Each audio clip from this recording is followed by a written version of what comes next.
Principe de Le Chatelier. En chimie, certaines réactions peuvent se dérouler dans le sens direct autant que dans le sens inverse.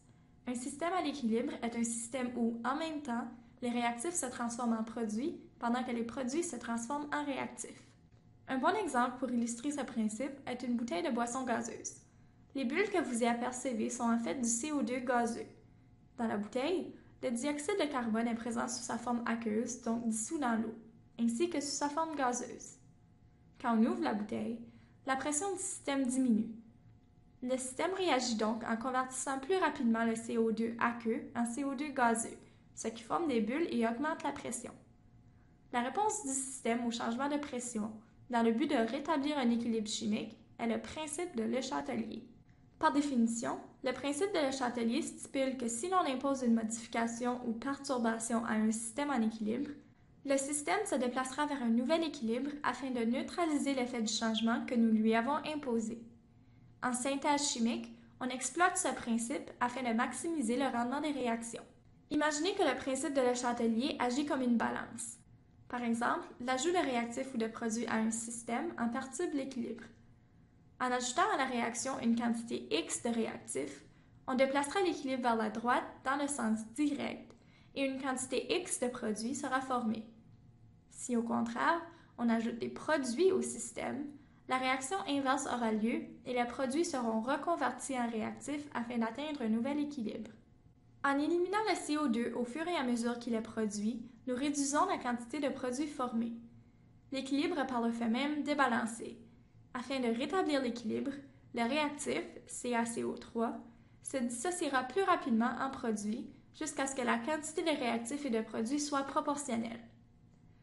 C'est à ce moment que le nouvel équilibre sera atteint. On favorise donc dans ce cas la réaction directe, donc la conversion de réactifs en produits. Notez bien que pour certaines réactions où nous sommes en présence de liquides et de solides, le principe de Le Chatelier qui stipule que plus on a de réactifs, plus on aura de produits, ne s'applique pas. Prenez par exemple un système composé d'eau et de glace à 0 degré Celsius. À cette température, les deux phases coexistent en équilibre. Ceci étant dit, si on ajoute de la glace au système, nous ne formerons pas plus d'eau et de la même façon, l'ajout d'eau ne formera pas plus de glace. Sans gain ou perte de chaleur, le système demeure alors fixe dans sa composition. Les règles de Le Chatelier qui s'appliquent dans ce cas sont les variations de pression, de concentration et de température. Quand on parle de la température, il faut considérer la loi de 't Hoff. Cette loi cite qu'une augmentation de la température d'un système à l'équilibre va causer le déplacement de cet équilibre dans le sens de la réaction endothermique. En d'autres mots, puisqu'une réaction endothermique a besoin de la chaleur pour avoir lieu dans son sens direct, donc en passant des réactifs aux produits, si nous ajoutons de la chaleur au système, on débalancera l'équilibre en stimulant davantage la formation de produits. Cependant, si on ajoutait de la chaleur à une réaction exothermique, nous favoriserions la réaction inverse afin que le système puisse à nouveau atteindre l'équilibre.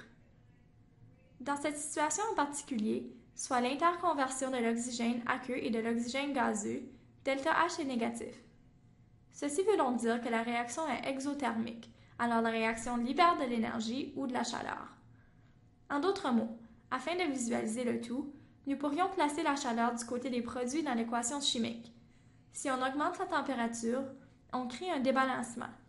Il y a trop de chaleur du côté des produits, alors on utilise cette dernière pour favoriser la réaction inverse, qui est une réaction endothermique, ce qui crée plus de réactifs et rétablit l'équilibre.